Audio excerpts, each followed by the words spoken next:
안녕하세요. 트리플라이트 김영수 대표입니다. 반갑습니다. 네, 오늘 많은 분들 참석해 주셔서 감사합니다.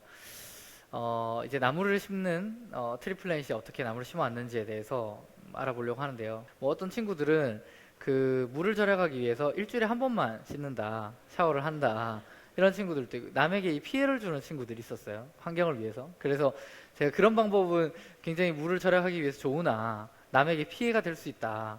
그래서 그럼 어떻게 해야 되냐라고 문의를 많이 주더라고요. 그래서 과연 생각해 보니까 우리가 환경을 위해서 할 수 있는 게 별로 없었어요. 그래서 저희가 만들어냈던 그 방법들을 소개를 할게요. 한번 여러분 주변을 둘러보세요. 여기 있는 나무로 된 마루나 그 다음에 우리가 숨쉬는 이 공기, 많은 것들이 사실 나무에게서 나오는 겁니다. 그리고 이 그 나무는 그 과일들 같은 걸 주죠. 여러분들이 맛이 좋아하는 먹을 것들, 그리고 우리가 먹는 아스피린이나 이런 의약품들도 나무에서 나와요. 동식물들도 새는 나무가 없으면 집이 없어져서 모두 죽어버려요. 집이 없어지니까 동식물들에게 굉장히 중요한 보고가 되죠. 그런데 이 나무가 문제가 되는 게 굉장히 빠르게 잘려나가고 있어요. 영국 그 본토 면적의 크기의 숲이 매년 사라지고 있습니다. 이대로 가다가는 40년 뒤에는 숲의 절반이 사라진다고 합니다. 그런 상황에서 우리는 어떻게 해야 될까요? 그것들 고민을 하다가 사람들이 나무를 심을 수 있는 방법을 만들어주자. 여기 많은 분들이 아이들도 어른도 누구나 참여해서 만들 수 있는 방법들을 만들어주자라고 고민을 하게 됐습니다. 그래서 저희가 만든 게 첫 번째 그 게임이에요. 이 아이들은 많이 하죠. 요즘 스마트폰 중독, 이 남녀노소 따질 게 아니에요. 막 어른분들도 다들 집에 가면 고수도 하고 계시고, 그다음 아이들도 또 집에서 이거 또 달리기도 하고 뭐 터트리고 뭐 다 하고 있죠. 그래서 스마트폰으로 나무를 심을 수 있으면 저 많은 노동력이 이 얼마나 이 나무 심는데 잘 쓰일까를 고민하다가 다마고치처럼 나무를 심었을 때 실제로 이게 심어지고 이 나무를 키울 때 뭐 물펌프나 비료나 이런 걸 줄 때 광고 아이템을 써서 좀 나무를 심으면 어떨까라는 고민을 해서 만든 게임입니다. 그래서 이 게임은 최근에 미국 버전도 나왔어요. 미국의 디즈니 인터랙티브라는 디즈니에서 게임 만들던 팀이 저희 게임을 라이센스 사가서 미국 버전을 만들고 있고, 이 게임으로 심은 나무가 30만 그루 정도 돼요. 이 중국에 있는 내몽고의 고비 사막 쪽인데 이 사막이 심은 게 2013년이거든요. 저희가 처음으로 이 사막이 최근에 어떻게 됐는지 보러 갔다 왔어요. 그랬더니 이렇게 변했어요. 사막이 숲이 된 거예요. 네. 한 번 더 보면 이렇게. 네. 거의 사막이 그 전에 사막이란 걸 몰랐었어요. 저도 갔다가 찾으러 한 30분 돌아다니다 보니까 여기가 거기더라고요. 그래서 그 정도로 많은 변화들을 만들어낼 수 있었습니다. 근데 게임을 많이 하다가 게임을 또 안 하시는 분들이 있어요. 뭐 게임을 안 하는 사람은 과연 어떻게 숲을 만들까라고 고민하다가 그러면 그 크라우드 펀딩이라고 합니다. 요즘은 돈을 조금씩 내서 숲을 만드는 게 그 크라우드 펀딩을 하자라고 해서 만들어낸 거예요. 이거는 이제 돈을 모금하고 실제 숲이 조성되는 건데 크게 네 가지로 조성이 돼요. 첫 번째, 스타와 함께 조성하는 겁니다. 스타 숲이라 해서, 그 다음에 메모리얼 포레스트라고 해서 그 9.11 테러가 있은 직후 숲을 만들었죠. 그런 식으로 세월호 숲이나 이런 다양한 숲들을 만들거나, 그리고 내 가족을 위해서, 내 자녀를 위해서 숲을 만드는 이 다양한 형태로 숲을 만들고 있습니다. 보면은 지금 비틀즈의 폴 맥카트니 숲이 런칭이 돼서 잘 모금이 되고 이제 거의 완료되고 있고요. 뭐 아이유 숲도 지금 해서 완료됐고, 여러분이 좋아하는 빅뱅이나 뭐 동방신기 다양한 스타들 숲이 만들어졌어요. 보면 2012년에 저희가 신화숲을 먼저 만들었거든요. 제일 처음에 신화숲이랑 투애니원 숲이 만들어졌어요. 신화숲을 만들었더니 팬들이 가가지고 돗자리 펴고 그 치킨 매니아를 시켜 먹기 시작합니다. 왜 그러냐면 신화 광고하니까. 예.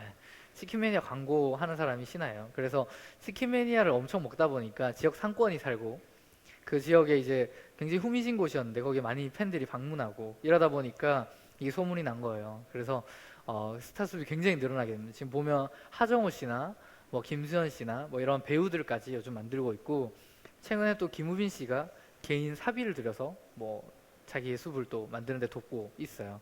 그런 식으로 스타의 참여까지 늘어난 거죠. 이렇게 저도 나무를 사랑한다고 하면 이렇게 어디 가서 뒤지지 않는다고 생각했는데, 그 나무를 끌어안고 키스를 하고 있는 팬들을 보면 이 나무가 이 진짜로 그 이렇게 사랑하는 사람들이 있을 수 있다니.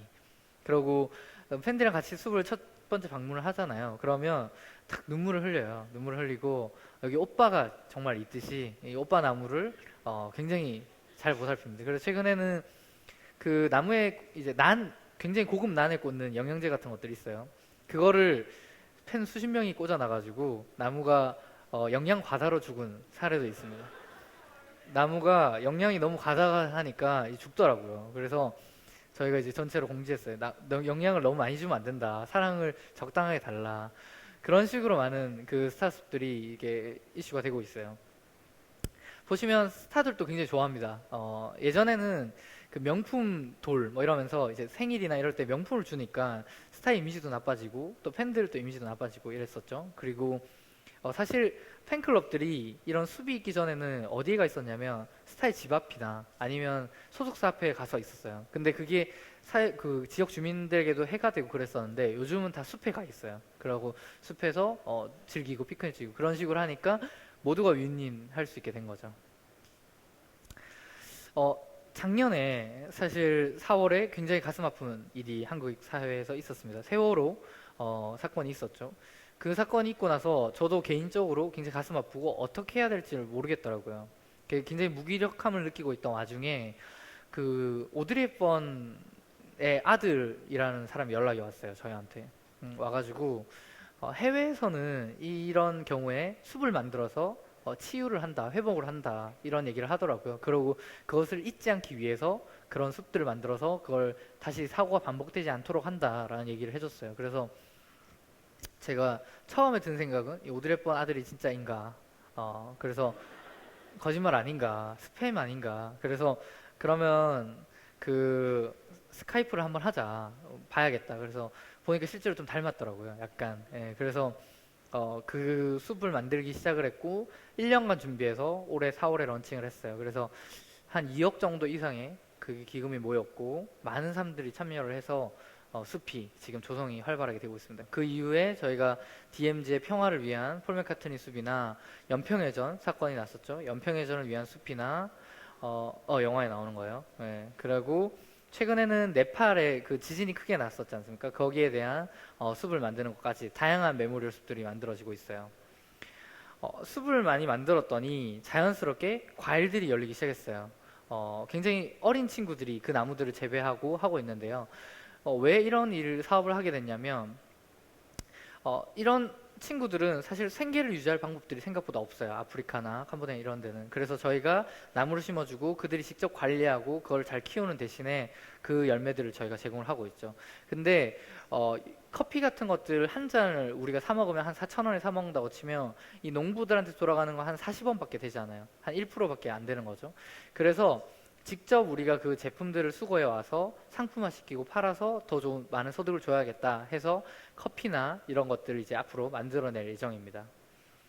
지금까지 전 세계 10여 개국에 한 100여 개 이상의 숲을 만들었고 지금 50만 그루의 나무가 심어졌습니다. 그래서 한국, 몽골, 중국, 아프리카 이런 전 세계 10여 개국에 있고요. 앞으로 20개국 이상으로 나무를 심으려고 하고 있습니다. 그리고 이런 숲들은 유엔 사막화 방지 협약이나 월드비전 같은 기업들 그 NGO들과 같이 하고 있고요. 뭐 구글이나 이런 다양한 기업들도 저희와 함께 나무를 심고 있습니다. 현재 3,000회 이상 보도가 되는데 월스트리트 저널이나 이런 데서는 이제 나무를 심는 가장 스마트한 방법이다라는 형식으로 많이 보도가 되고 있고요. 저희는 2015년에 50만 그루를 심었지만 앞으로 2020년까지 1억 그루의 나무를 심는 게 가장 큰 목표입니다. 이런 나무를 심는 것들은 거의 한 5년 전부터 함께 해오던 이런 파트너들이 있기 때문인데요. 저는 원래 환경 다큐멘터리 감독이었었고요. 그 다큐멘터리 감독을 하다가 사람들이 사실 많은 다큐멘터리를 봐줬어요. 그것들을 보고 그 다큐멘터리를 보고 인식의 변화는 어느 정도 줄 수 있었는데 생각보다 그들이 행동을 변화하기까지는 되게 힘들더라고요. 아마 좋은 다큐멘터리 굉장히 많이 있어요. 뭐 아마존의 눈물이나 이런 것들이 있는데 그런 것들을 보고 나서 사실 행동하는 사람들은 별로 없잖아요. 그런 것들을 변화시키고자 저희가 이런 사업들을 시작을 하게 됐습니다. 이렇게 다양한 형태로 나무를 심고 그리고 많은 사람들에게 가족들을 도울 수 있는 나무가 저희는 굉장히 중요하다고 생각하고요. 그래서 사실 나무를 심어서 세상을 변화시키기 위해서 저희는 이 사업을 하고 있다고 생각합니다. 10억 그루를 향한 1억 그루를 향한 그 발걸음에 많은 사람들의 참여가 필요하고요. 여기 있는 많은 사람들이 저희와 함께 나무를 심었으면 좋겠습니다. 감사합니다.